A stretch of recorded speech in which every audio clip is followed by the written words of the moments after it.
সমুদ্রের শান্ত গভীর নীল জলের নিচে ভেসে বেড়ানো এক বিশালাকার জীবন্ত সত্তা। ডাইনোসরের চেয়েও বড়, পৃথিবীর ইতিহাসের বৃহত্তম এই প্রাণীটিকে আমরা কেবল বিশাল এক মাছ মনে করি।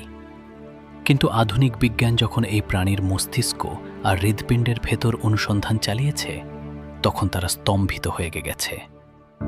বিজ্ঞান বলছে এই জীবটি স্রেফ বড়ই নয়, বরং এক অলৌকিক বুদ্ধিমত্তা এবং মহাজাগতিক সংযোগের মাস্টার মাইন্ড। দ্য ওয়াইল্ড মাইন্ডসেটের সপ্তম পর্বে আজ আমরা উন্মোচন করব নীল তিমির শরীরের আড়ালে লুকিয়ে থাকা প্রকৃতির এমন এক ইতিবাচক এবং অনুপ্রেরণামূলক রহস্য, যা আপনার অস্তিত্বকে জাগিয়ে তুলবে।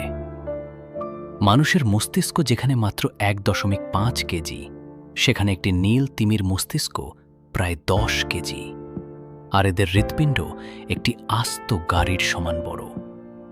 কিন্তু এদের আসল ডার্ক সায়েন্সটি লুকিয়ে আছে এদের গানের বা ভাষার রহস্যে। এদের গলার আওয়াজ এতটাই শক্তিশালী যে এরা পুরো মহাসাগর জুড়ে হাজার হাজার কিলোমিটার দূর থেকেও অন্য তিমির সাথে সংযোগ স্থাপন করতে পারে। 2005 সালের এক গবেষণায় দেখা গেছে নীল তিমির গলার আওয়াজ 188 ডেসিবেল পর্যন্ত পৌঁছাতে পারে, যা একটি জেট ইঞ্জিনের আওয়াজের চেয়েও বেশি। কিন্তু এদের সবচেয়ে অলৌকিক ক্ষমতাটি হল এদের গানের ফ্রিকোয়েন্সি বা কম্পন। তিমিরা যখন শান্ত হয়ে গান গায়, তখন সমুদ্রের পানির নিচে এমন এক বিশেষ ফ্রিকোয়েন্সির কম্পন তৈরি হয়, যা মানুষের শরীরের প্রতিটি কোষকে শান্ত করতে এবং মানসিক চাপ কমাতে জাদুর মতো কাজ করে।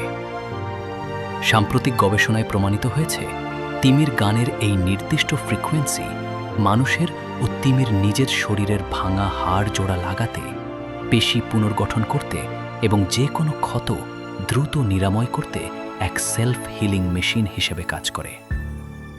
এদের শরীর যেন প্রকৃতির তৈরি এক জীবন্ত সেলফ হিলিং মেশিন। যেখানে পুরো দুনিয়া ক্ষমতার দাপট দেখিয়ে রাজত্ব করতে চায়, সেখানে নীল তিমি আমাদের শেখায় সবচেয়ে বড় হয়েও কিভাবে শান্ত থেকে অন্যের রোগ নিরাময় করে পুরো মহাসাগরকে নিজের সুরক্ষার ঢাল হিসেবে ব্যবহার করা যায়। নিজের ভেতরের এই সুপ্ত দানবকে জাগিয়ে তোলার গোপন দূরযাত্রা কোনোদিন মাঝপথে থামবে না। প্রকৃতি আর বন্য জীবনের এমন সব হাড় হিম করা অজানা সত্য ও বৈজ্ঞানিক রহস্যময় ভিডিও সবার আগে পেতে আমাদের পেজটি এখনই ফলো দিয়ে রাখুন।